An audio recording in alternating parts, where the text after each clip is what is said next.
दुर्गेश एक बहुत ही कुशल और गुणवान लड़की थी। उसकी पढ़ाई लिखाई भी पूरी हो गई थी। अब उसके माता पिता उसके लिए एक अच्छा सा रिश्ता ढूंढ रहे थे।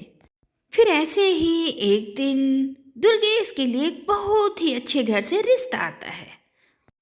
अब घर वाले सबके लिए खाना रखते हैं। अरे बहन जी, हमारी होने वाली बहू ने तो बहुत ही स्वादिष्ट खाना बनाया है। लगता है काफ़ी गुणवान है। जी बहन जी, हमारी दुर्गेश बहुत ही कुशल और गुणवान है। आपको शिकायत का कोई मौका नहीं देगी। वो हर काम बहुत अच्छे से करती है। फिर दुर्गेश को देखने आए विश्वनाथ को भी हमारी दुर्गेश बहुत पसंद आती है और जल्द ही दोनों की शादी हो जाती है। और फिर दुर्गेश ससुराल आने के बाद सब में घुल मिल जाती है। फिर कुछ दिनों के बाद धीरे धीरे दुर्गेश का पहनना ओढ़ना हल्का होने लगता है। अरे बहू, अभी तो तेरी नई नई शादी हुई है, फिर तू इतनी हल्की साड़ियाँ क्यों पहनती है? अरे तेरी नई नई शादी हुई है, अच्छे कपड़े पहन, भारी साड़ियाँ पहन, ढेर सारी कलाई में चूड़ियाँ पहन। और ये तू क्या अपना रंग रूप बना के रखी है, जैसे शादी को कई साल हो गए हों। अब अपनी सासू माँ की बातें सुन के दुर्गेश कुछ बोलती नहीं और चुपचाप वहाँ से चली जाती है। फिर एक दिन सुबह सुबह दुर्गेश की सासू माँ उससे कहती हैं कि अरे बहू, आज कुछ मेहमान घर पे आ रहे हैं, तो उनके लिए खाने के लिए कुछ अच्छा सा बना ले। जी माँ जी, आप फिक्र मत करिए, मैं बहुत ही अच्छा खाना बनाऊंगी। फिर दुर्गेश खाने की तैयारी में लग जाती है और कुछ देर के बाद घर पे कुछ लोग आते हैं।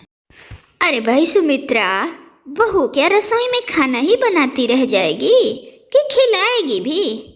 अरे अरे, लाती ही होगी। मेरी बहू बहुत ही अच्छा खाना बनाती है, कोई ऐसे थोड़ी कि जल्दी जल्दी बना दिया। अरे ऐसा खाना बनाती है कि तुम सब उंगलियां चाटती रह जाओगी।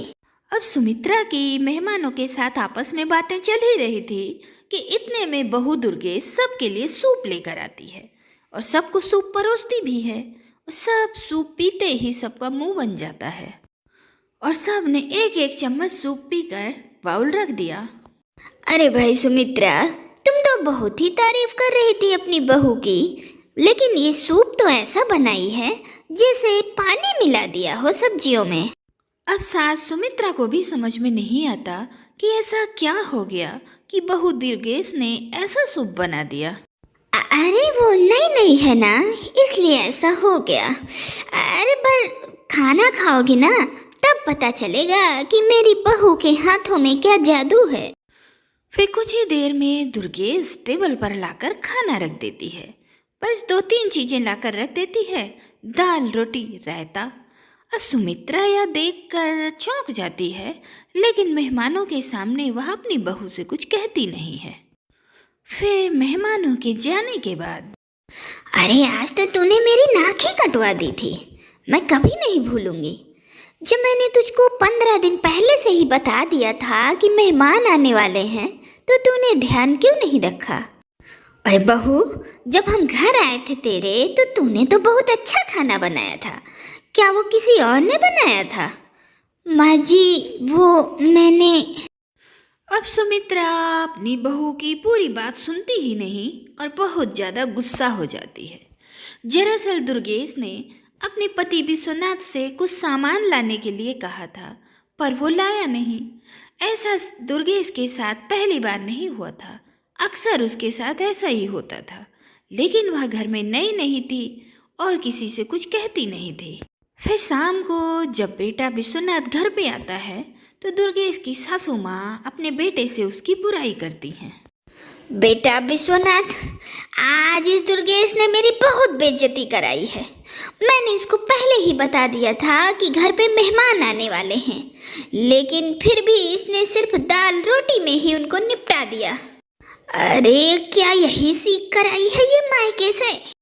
अब विश्वनाथ चुपचाप खड़ा रहता है और वह अपनी माँ को कुछ नहीं बताता कि दरअसल दुर्गेश ने तो सामान लाने के लिए कहा था, पर वही नहीं लाया, बल्कि वह अपनी माँ के सामने उल्टा दुर्गेश को ही फटकार लगाता है।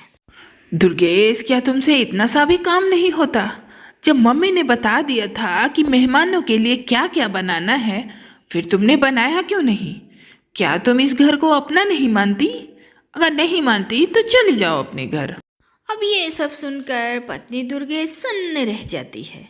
उसे समझ में नहीं आता कि उसका पति झूठ क्यों बोल रहा है और अपनी माँ के सामने उसको नीचा दिखा रहा है। अब दुर्गेश चुपचाप अपने कमरे में चली जाती है। अब दुर्गेश परेशान होकर अपनी बहन को फ़ोन करती है और सारी बात बताती है। इस तरह उसका पति विश्वनाथ उसको खर्चा भी नहीं देता और सासू माँ उसको बोलियाँ भी सुनाती हैं। अरे तो तू बात करना अपने पति से। अरे क्या बात करूं? वो इतना तेज चिल्लाते हैं कि किसी की कुछ सुनते ही नहीं। बस अपनी बहन से अपना मन हल्का करके दुर्गेश फ़ोन रख देती है।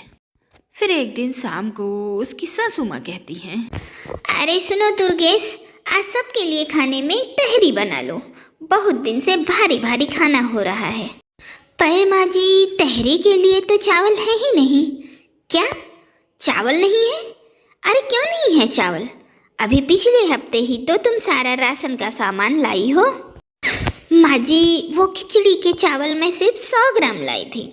100 ग्राम? अरे क्या तुम्हारे घर में 100 ग्राम सामान आता है क्या? अरे बहू, तुम्हें राशन का हिसाब भी रखने नहीं आता क्या? अब दुर्गेश परेशान हो जाती है और उसे समझ में नहीं आता कि वो क्या करे और वो कैसे बताए कि पति विश्वनाथ उसे ज़्यादा पैसे देता ही नहीं है। अब दुर्गेश परेशान हो जाती है और अपनी बहन को घर बुला लेती है और अपनी सारी बातें उससे बताती है। अब क्या करूं दीदी, ये तो कुछ सुनते ही नहीं और ना ही मुझे घर खर्च के लिए ज़्यादा पैसे देते हैं और इस चक्कर में माँ जी मुझे बात बात पर ताने सुनाती हैं। अब ऐसे में वो जितना पैसा देंगे उसी हिसाब से खर्च चलाऊंगी ना। अरे पर वो तो लाखों कमाते हैं, तुझे कितना देते हैं खर्च के लिए? बस ज़्यादा नहीं दीदी, पूरे महीने का सिर्फ 5,000 है। 5,000? ऐसे कैसे काम चलेगा? अरे आजकल की महंगाई में तो 5,000 रुपये क्या ही हैं। अरे दुर्गेश, तुझे इस बारे में अपनी सास से बात करनी चाहिए। अब ये दोनों बहनें आपस में बात कर ही रही होती हैं कि तभी वहाँ दुर्गेश की सासू माँ आ जाती हैं और उसे अब उसकी बहन के लिए चाय बनाने को बोलती हैं। फिर थोड़ी देर में दुर्गेश अपनी सास के लिए आधा कप चाय लाती है और उसकी सास पार्ले जी बिस्किट भी लाती हैं। अरे ये क्या बहू, तुम्हारी बहन पहली बार घर पे आई है और तुम उसको ये सब खिला रही हो? माँ जी, वो पर इस बार यही बिस्कुट आए हैं। क्या यही बिस्कुट आए हैं? लेकिन क्यों? क्या विश्वनाथ तुम्हें पैसे नहीं देता कि इतनी गरीबी दिखा रही हो अपनी बहन के सामने? अब सुमित्रा दुर्गेश को इतना जोर से चिल्लाती है कि दुर्गेश रोने लग जाती है। अरे इसमें रोने की क्या बात है? अब मैं तो यही चाहती हूँ ना कि तुम्हारी बहन की खातिरदारी अच्छे से हो। अब कविता ये देखती है कि उसकी सास कैसे उसकी बहन पर चिल्ला रही हैं, उससे देखा नहीं जाता और वह तय कर लेती है कि अब वह सुमित्रा को बताकर रहेगी कि उसका बेटा उसकी बहन के साथ कैसा व्यवहार करता है। आंटी जी, क्या मैं कुछ कह सकती हूँ? हाँ हाँ बेटा, बोलो ना। आंटी जी, मैं मानती हूँ कि मेरी बहन में 1000 कमियाँ हैं, लेकिन क्या आप जानती हैं कि विश्वनाथ जी इसे कितना पैसा देते हैं घर चलाने के लिए? नहीं, मैंने कभी पूछा तो नहीं, लेकिन 50-60 हजार तो देता ही होगा। बहुत बड़ी गलतफहमी में हैं आप पंडित जी। विश्वनाथ जी सिर्फ इन्हें 5,000 रुपये देते हैं, जिसमें दुर्गेश घर चलाने की कोशिश करती है। अब ये सुनकर दुर्गेश और ज़्यादा रोने लगती है और कविता उसे चुप कराने की कोशिश करती है। अरे अब इसमें रोने की क्या ज़रूरत है? ये सब तुम मुझे बता भी तो सकती थी। पर मैं कैसे बताती माँ जी? मैं आपके सामने कुछ कहती तो ये इतनी जोर से चिल्लाते थे कि इतना झूठ बोलते हैं, मैं क्या करूं? पर इसकी सैलरी तो अच्छी खासी है, इतना अंदाजा तो मुझे भी है। सैलरी तो इनकी अच्छी खासी है माँ जी, पर ये ज़्यादातर पैसा शेयर मार्केट में लगा देते हैं। मुझे तो ये कुछ देते ही नहीं। और आपको तो एक और बड़ी चीज़ नहीं पता, समझ में नहीं आ रहा कैसे बताऊं। अरे बताओ, मुझे भी तो पता चले चल क्या रहा है उसके दिमाग में। तभी दुर्गेश अपने पर्स से 50,000 रुपए निकालकर अपनी सास को दिखाती है।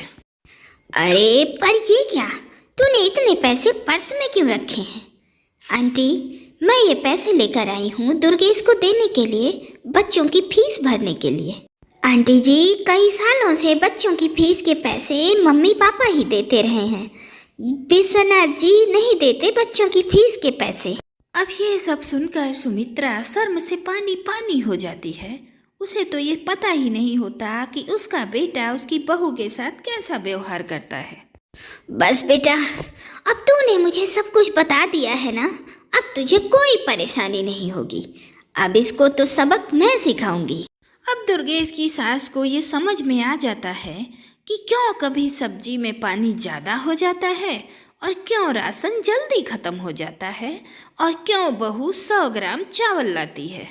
और अब सुमित्रा को अपने बर्ताव पर पछतावा हो रहा था और उसने मन ही मन सोच लिया था कि अब आगे से वो ऐसा नहीं करेगी। फिर एक दिन सुमित्रा अपने बेटे विश्वनाथ से कहती है, अरे विश्वनाथ बेटा, बहुत दिनों से तेरा दोस्त खाने पर नहीं आया, बुला ले उसे।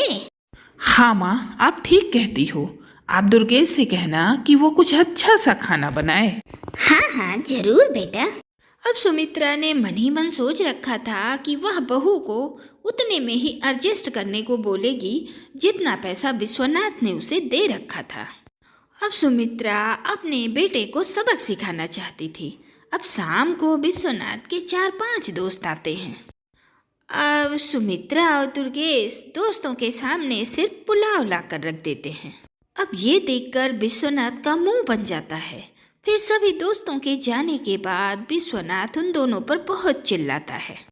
ये क्या किया दुर्गेश, तुमने मेरे दोस्तों के लिए सिर्फ पुलाव ही बनाया, तुम कुछ और नहीं बना सकती थी? अरे बेटा, तू इसमें क्यों चिल्ला रहा है? जितने पैसे थे उसके पास उतना ही तो काम करेगी। अरे जब पैसे नहीं थे इसके पास तो मुझसे मांग लेती। अच्छा, जब अपना काम पड़ा तो तू और पैसे देने को तैयार है इसे? वैसे तू इसे सिर्फ 5,000 रुपए देता है महीने के खर्च के लिए। तूने कभी सोचा वो 5,000 रुपए में कैसे घर चला रही होगी? अब इतना सुनकर विश्वनाथ बिल्कुल चुप हो जाता है और गुस्से से वह दुर्गेश को देखने लगता है। अरे तू बहू को ऐसे क्यों घूर रहा है? वो तो बेचारी इतने सालों से चुप ही है। वो तो बातों बातों में मुझे आज पता चल गया। और तेरे बच्चों की स्कूल फीस भर दी तूने?